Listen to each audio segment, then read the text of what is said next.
ഇന്ന് E P Jayarajan പറഞ്ഞത് നവകേരള സദസ്സ് കൊണ്ട് പ്രതിപക്ഷ നേതാവ് വി ഡി സതീശൻ അസ്വസ്ഥനായിരിക്കുകയാണ്. കേരളത്തിന്റെ വികസന പ്രവർത്തനങ്ങളെക്കുറിച്ച് ചർച്ച ചെയ്യുന്ന നവകേരള സദസ്സ് ചരിത്ര സംഭവമായി മാറിക്കഴിഞ്ഞിരിക്കുന്നുവെന്നാണ് ഇ പി ജയരാജൻ പറയുന്നത്.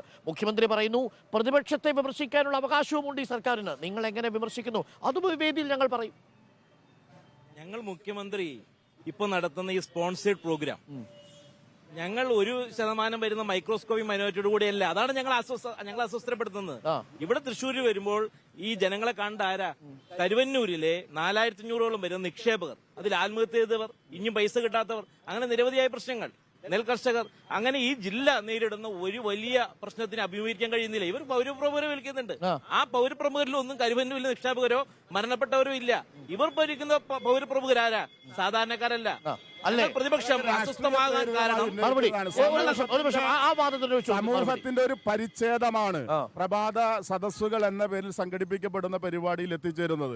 വ്യത്യസ്ത മേഖലയിൽ വ്യവസായ സംരംഭകർ, സാമൂഹിക രംഗത്ത് സംഭാവനകൾ നൽകിയവർ, വിദ്യാഭ്യാസ രംഗത്ത് വിദ്യാർത്ഥി സമൂഹത്തിന്റെ പ്രതിനിധികൾ, യുവജന സമൂഹത്തിന്റെ പ്രതിനിധികൾ, സർവാദരണീയരായവരുടെ ഒരു പരിച്ഛേദം ഈ പ്രഭാത സദസ്സുകളിൽ എത്തിച്ചേരുന്നുണ്ട്. ഞാൻ പറഞ്ഞത് ഈ യാത്ര കൊണ്ട് ഉദ്ദേശിക്കുന്നത് എന്താ അതിന്റെ പരിഹാരം? ഇവിടെ കരുവന്നൂരിലെ ആളുകൾ, പെൻഷൻ കിട്ടാത്ത മനുഷ്യർ, KSRTC തൊഴിലാളികൾ, മറ്റേ നമ്മുടെ പഞ്ചായത്തുകൾക്ക് ആഗസ്റ്റിൽ കൊടുക്കേണ്ട 3000 കോടി രൂപയുടെ മെയിന്റനൻസ് ഫണ്ട് ഇവരായിട്ടും കൊടുത്തിട്ടില്ല. ഇത് ഡിസംബറായി, 4 മാസമായി. അടുത്ത ഫണ്ട് കൊടുക്കാൻ അനുഭവിക്കുകയാണ്. നമ്മുടെ കുട്ടികൾക്ക് ഉച്ചഭക്ഷണത്തിന് കൊടുക്കാൻ പണമില്ലാതെ ഇങ്ങനെ നെട്ടോട്ടം ഓടുമ്പോൾ നമ്മൾ കോവിഡ് സമയത്ത് കണ്ടു. പൂച്ചയ്ക്കും ഭക്ഷണം കൊടുക്കാൻ ആവശ്യപ്പെട്ട മുഖ്യമന്ത്രി ഈ കുട്ടികൾക്ക് ഭക്ഷണം കൊടുക്കാൻ കഴിയുന്നില്ല. ഈ കേരളം വലിയ പ്രതിസന്ധിയിലേക്ക് പോവാണ്.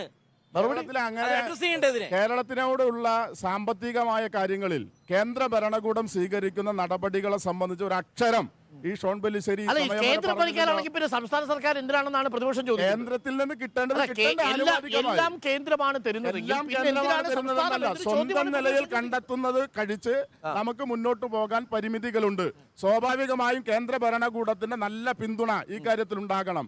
കക്ഷി രാഷ്ട്രീയ ചിന്തയുടെ ഭാഗമായി കേന്ദ്ര ഭരണകൂടം കേരളത്തിനെതിരെ ഒരു സാമ്പത്തിക ഉപരോധം പ്രഖ്യാപിക്കുന്നു. ആ സാമ്പത്തിക ഉപരോധത്തെ ചോദ്യം ചെയ്യാൻ സ്വാഭാവികമായും പ്രതിപക്ഷം ഈ കേരളത്തോട് പിന്നെ ഇത് ഉള്ളവരാണ് എങ്കിൽ തീർച്ചയായും നിലപാട് സ്വീകരിക്കും. രാജേഷ് പറഞ്ഞത് 4.5 വർഷം കേന്ദ്രം ഇങ്ങനെ പിടിമുറുക്കുന്നതിനെ കുറിച്ച് സംസാരിക്കാതിരുന്ന UDF-ന്റെ MP-മാര് നവകേരള സദസ്സ് 18 ദിവസം പൂർത്തിയാകുമ്പോൾ കേരളം ചോദ്യം ചെയ്യുന്നുവെന്ന് കാണുമ്പോൾ UDF MP-മാർ അതിലൊരാൾ പോയിട്ട് ഒരു അടിയന്തര പ്രമേയത്തിന് നോട്ടീസ് കൊടുക്കുകയാണ്. ടി എൻ പ്രതാപൻ പറയാണ് കേന്ദ്രം ഞെരുക്കുന്നു. 4.5 വർഷമായി ഇങ്ങനൊരു വാദം നിങ്ങൾക്കില്ലായിരുന്നു. അങ്ങനൊരു വാദം നിങ്ങളിൽ ഉണ്ടാക്കിയത് നവകേരള സദസ്സിന്റെ ഗുണമാണ്.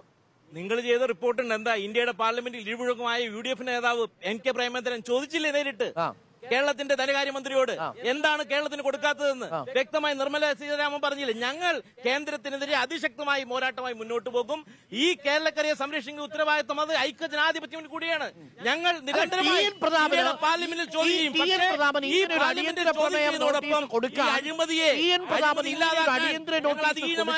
നടത്തും. നവകേരള സദസ്സ് കാരണമായോ ഇല്ലയോ? അതാണ് എന്റെ ചോദ്യം. ഞങ്ങൾ നിരന്തരം ഇന്ത്യയുടെ പാർലമെന്റിൽ NK പ്രേമചന്ദ്രൻ അടക്കം UDF-ന്റെ MP-മാർ നടത്തിയ പോരാട്ടം ഈ സദസ്സ് കണ്ടിട്ടാണോ? അല്ല, ഞങ്ങൾ കേരളത്തിനെതിരെയുള്ള പോരാട്ടം എന്നാണ് സർക്കാർ പറയുന്നത്. അത് കേരളത്തിനെതിരെയാണ് UDF MP-മാർ പോരാടുന്നത് എന്നാണ്.